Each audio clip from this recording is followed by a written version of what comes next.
ഇറാന് മുന്നിൽ അമേരിക്ക അമ്പെ പരാജയപ്പെട്ടു എന്നതിന് കൂടുതൽ തെളിവുകൾ ആവശ്യമില്ലാതെ വന്നിരിക്കുകയാണ്.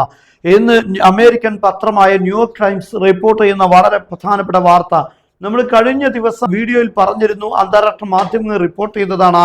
250-ലധികം ദിവസം അബ്രഹാം ലിങ്കൻ എന്നറിയപ്പെടുന്ന വിമാനവാഹിനി കപ്പലിൽ 5000 സൈനികരാണ് ഉണ്ടായിരുന്നത്. ഈ 5000 സൈനികർക്ക് ആവശ്യാനുസരണമുള്ള ഭക്ഷണങ്ങളും അവരുടെ സംവിധാനങ്ങൾ, അവരുടെ ജീവിതം സംരക്ഷിക്കുന്നതിനുള്ള സംവിധാനങ്ങൾ, ഇതിലെല്ലാം പരിമിതികൾ, ദൗർലഭ്യത ഉണ്ടായ കാരണം വലിയ രൂപത്തിലുള്ള പ്രതിസന്ധി അനുഭവിക്കുന്നു. സൈനികർ രക്ഷപ്പെടാൻ ശ്രമിക്കുന്നു എന്ന വാർത്ത വന്നിരുന്നു. എന്നാൽ ഇപ്പോൾ ഇതാ പുതിയതായി വരുന്നു. UAE-യിലും അതുപോലെ ബഹ്റൈനിലുമുള്ള ലോജിസ്റ്റിക് കേന്ദ്രങ്ങൾ, അതായത് അമേരിക്കയുടെ യുദ്ധക്കപ്പലുകൾക്ക് നൽകുന്ന ലോജിസ്റ്റിക് സഹായങ്ങൾ നൽകുന്ന കേന്ദ്രങ്ങളെ ഇറാൻ ആക്രമിച്ചതോടുകൂടെ അമേരിക്കക്ക് ഗത്യന്തരമില്ലാതെ ഡീഗോ ഗാർഷ്യയിലേക്ക് ലോജിക് ഹബ്ബ് മാറ്റി എന്ന വാർത്ത വരുന്നു.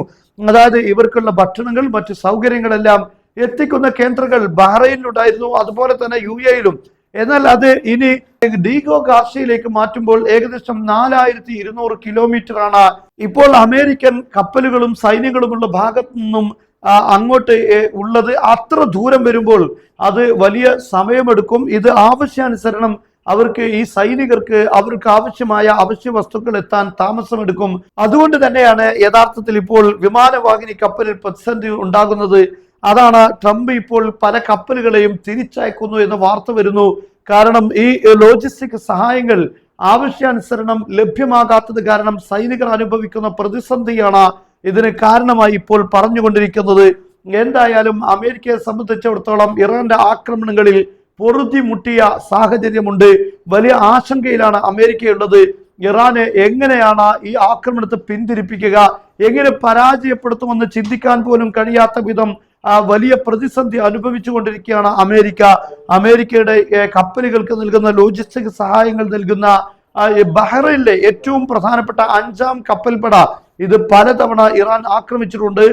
മാത്രമല്ല ബഹ്റൈനിലുണ്ടായിരുന്ന, അതുപോലെ കുവൈത്തിലും ഉണ്ടായിരുന്ന അമേരിക്കയിലെ സൈനികർക്ക് ഭക്ഷണമൊരുക്കുന്ന കേന്ദ്രങ്ങളിൽ ഇറാൻ ആക്രമണം നടത്തിയിരുന്നു. ആ വാർത്തയെല്ലാം ആ യുദ്ധ സമയത്ത് തന്നെ വന്നതാണ്. എന്നാൽ അതെല്ലാം യാഥാർത്ഥ്യമാണ്. അതെല്ലാം വളരെ കൃത്യമായ രൂപത്തിലുള്ള ആക്രമണങ്ങൾ തന്നെയായിരുന്നു എന്ന് ബോധ്യപ്പെടുത്തുന്നതാണ് ഇപ്പോൾ വന്നുകൊണ്ടിരിക്കുന്ന വാർത്തകൾ. കാരണം ലോജിസ്റ്റിക് ഹബ്ബ് ഇപ്പോൾ ഡീഗോ ഗാർഷ്യയിലേക്ക് മാറ്റി എന്ന് തന്നെയാണ് ഏറ്റവും പ്രധാനപ്പെട്ട വാർത്തയായി വരുന്നത്. 2200 മൈൽ, അതായത് 4200-ലധികം കിലോമീറ്റർ ദൂരമാണ് ഡീഗോ ഗാർഷ്യയിലേക്കുള്ളത്.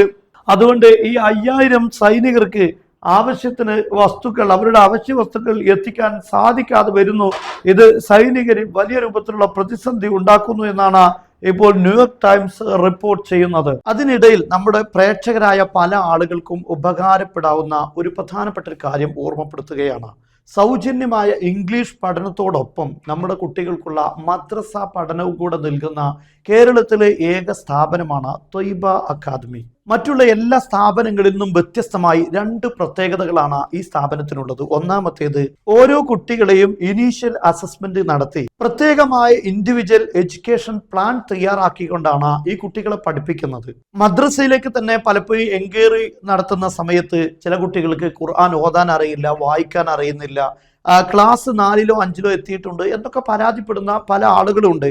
അങ്ങനെയുള്ള കുട്ടികളെയെല്ലാം ഇതിലൂടെ നമുക്ക് അസസ്മെന്റ് സെഷൻ നടത്തി ആ കുട്ടിയെക്കുറിച്ച് കൃത്യമായി മനസ്സിലാക്കി അതിനനുസരിച്ചുള്ള ഒരു എഡ്യൂക്കേഷൻ പ്ലാനാണ് മദ്രസ തയ്യാറാക്കുന്നത്. രണ്ടാമത്തെ കാര്യം, ഫ്രീ ഇംഗ്ലീഷ് ലേണിംഗ്. നമ്മുടെ കുട്ടികൾക്ക് സ്കൂളിലാണെങ്കിലും ഏറ്റവും ഉന്നതമായ സ്ഥാനത്തെത്താൻ അവരെ പര്യാപ്തമാക്കുന്ന ഒരു രീതിയാണ് ഈ പ്ലാനിങ്ങിലൂടെ അക്കാദമി തയ്യാറാക്കുന്നത്. കുട്ടികൾക്ക് ഫ്ലുവൻ്റ് ആയി വായിക്കാനും സംസാരിക്കാനും അതോടൊപ്പം ഇംഗ്ലീഷ് ഗ്രാമറുകളെല്ലാം പഠിപ്പിക്കുന്ന രീതിയാണ്, അത്തരത്തിലൊരു സിലബസ് ആണ് ഇതിൽ തയ്യാറാക്കിയിട്ടുള്ളത്. നമ്മൾ വിദേശത്തായതുകൊണ്ടോ അല്ലെങ്കിൽ മദ്രസയിൽ പഠിപ്പിക്കാൻ എന്തെങ്കിലും രീതിയിൽ തടസ്സം നേരിടുന്ന ആളുകൾക്കോ ഇതൊരു പക്ഷേ വലിയ ഉപകാരമാകാനുള്ള സാധ്യതയുണ്ട്.